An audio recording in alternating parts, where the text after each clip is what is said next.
Now, I'm a big fan of folding and flipping devices. I have the Samsung Galaxy Z Fold 4 as my kind of personal use phone, and actually edit some of the videos that you guys see on here on that phone. And when Oppo announced that they were releasing a new flipping smartphone that was more affordable, had a larger cover display, and actually when it folded shut, it was completely closed. There's no kind of gap like you get on the Samsungs. To say I was intrigued would be an understatement. So without further ado, let's take a look.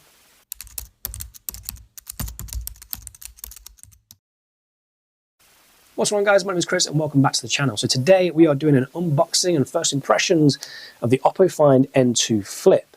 Now, as you can see, it's quite a hefty box and it's got a bit of weight to it as well. So I'm hoping there's more than just a phone in there, maybe like a fast charger, but I guess we'll see. You see there, it is still sealed. I've not opened it and I've never actually held one of these Oppo devices in my hands. So this video is definitely going to be an honest first impressions video. And then we're going to look at some of the specs and I'll just give my overall opinion straight out of the box. And as always, I'll give it another week and I'll do a full 1 week in-depth review of it for you guys as well. So without further ado, let's jump it straight into the unboxing.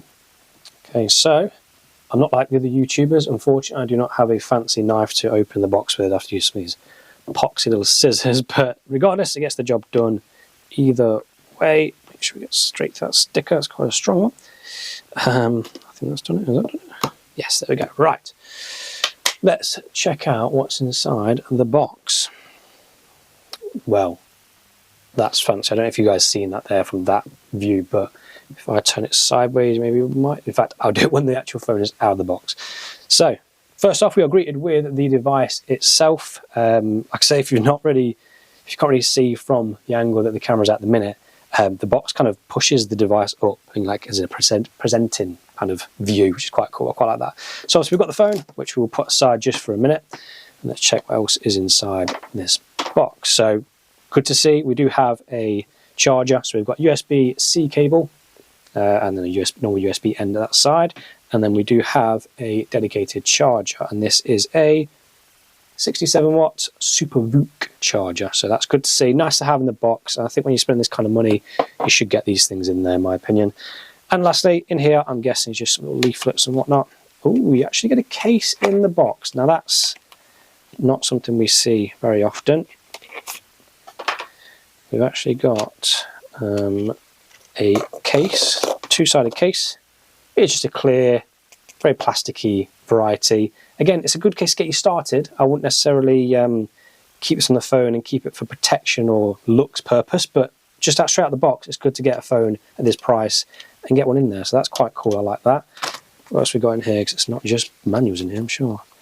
We've got a little adapter. I'm assuming that's a USB. Yep, normal USB-C adapter for that charge in case you want to use a different cable, and obviously then your manuals and your SIM card ejection tool in there. Lovely jubbly. Right, let's just move all that stuff out of the way for now. I'm just going to show you this box. I quite like this box. It's really cool. So when it's closed, it's fine, but when it opens up, it pushes this bit out. It's quite a cool little box, quite nifty. You're going to use it once though, so kind of a bit of a waste of money at the same time. So, right, let's just move some of this stuff out of the way. So, the phone itself. Now, obviously, some key specifications. This is available in the UK in two colours, Astral Black, which is what I've got here, and Moonlit Purple. And yeah, there you go, you can see that nice Astral Black colour. Looks quite cool. It is like a sandblasted effect, similar to some of the old school OnePlus phones, which I really liked. I'm intrigued to see if that stays on there after long-term use if you don't use a case, because I know these kind of things normally rub off in and out of pockets all the time and in your grubby mitts. But it does look very nice, and I like this large cover display. Nice is also straight out of the box, there's a little screen protector on there. You can see it bubbling at the sides. Just keep that protected. Again, keep it on there if you want. And there's the phone open up. Now you can probably see, you might just make out, let me see if I can get it on there. There's a little crease in the middle. It's a lot less noticeable than on the Samsung series phones. That's 100% for sure. And it's folded shut. It is completely flat, which I really do like. It's one thing, just as like a OCD thing about the Samsung phones, they don't close completely shut and they let in a lot of dust. So it's not a massive concern, but it's just a nice, aesthetically pleasing look when it closes all together. But yeah, it feels really light in the hand as well. I don't know if it's because I'm used to like a Z Fold 4, but it does feel very light in the hand. I love this display. Feels solid, feels well made. That hinge is super smooth. I don't know if you can hear it. There's like no noise, no creaking of the screen, nothing. And it's just so easy. Which leads me to believe if we get to about here, let's see how far we can get before it flops kind of shut. That's respectable. So it's about kind of like there. That's respectable still. I can live with that. Yeah, that feels very nice. It does feel very nice, I've got to admit. Does it feel better than the Flip 4? Without having them side by side, I honestly wouldn't like to say, because I do like the Flip 4. Yeah, this is smart. It's really smart. Nice. So with the unboxing and first impressions out of the way, let's take a look at some of the key specifications. So it's available in two colours, Astral Black and Moonlit Purple. It's £849 here in the UK, and you get 256 gigs of onboard storage. There's no higher storage option to purchase, and there's also no memory card slot, so bear that in mind before you dive in for it. In regards to build, we do have a plastic front and plastic rear with an aluminium shell. It is an area where obviously they made some cutbacks just to keep that cost down. It's not glass like the rivals, but it does keep the weight slightly lower, so positive to negative, I guess. In regards to the actual build as well, there's no IP certification on board at all. Unlike the Samsung phones that have an IPX8 rating for water resistance, there's absolutely nothing on board to keep this definitely away from water and dust. In regards to displays, on the inside we have a 6.8-inch Full HD LTPO AMOLED panel, runs at 120Hz, has a peak brightness of 1600 nits, and is HDR10 Plus certified. On the outside, we have a 3.26-inch AMOLED panel, 720p resolution, 60Hz refresh rate, and is protected by a Corning Gorilla Glass 5.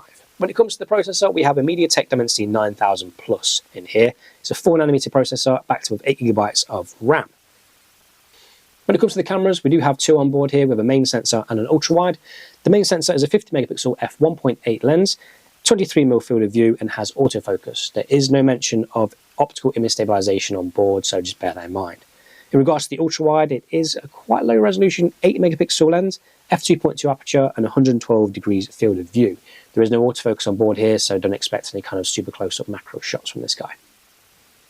When it comes to video, you can shoot 4K at 30 frames per second max, 1080p at 30, 60, or 240 frames per second for that slow-mo. With a selfie camera, we have a 32MP f2.4 22mm lens. It does have autofocus, and it tops out video at 1080p 30 frames per second. When it comes to the battery side of things, we've got a 4300 mAh battery, no wireless charging, but 44W fast wired charging. Weirdly enough, they give you a 67W fast charger in the box, but the phone can't actually handle that kind of speed. Bit strange. But it is what it is. It's still fast charging regardless. In regards to other features, we have a side-mounted fingerprint scanner, which is where I prefer it to be in the first place. We have stereo speakers on board, but we do not have a headphone jack. So with all that being said, that brings us to the end of this video, guys. Again, it's just a simple unboxing, hands-on impressions video, nothing too special. Honestly, I really like this phone. Feels well, feels nice in the hand. The hinge is super smooth, and that crease is barely visible. So I do really like it. First impressions are solid. It does have some stiff competition from Samsung. The Flip 4 is out there, and it's been out there for a little while now. It's more of a mature product, so I'll be intrigued to know whether I think this is better or worth picking up instead of the Samsung, which I will get to in my full review, which will be out in about a week or 2 weeks' time. So thank you very much for watching, guys. Really appreciate it. Please do hit that subscribe button, hit that like button, drop a comment below of any phones you want me to look at or anything that you think might be of interest to me, and I'll catch you in the next one. Thank you.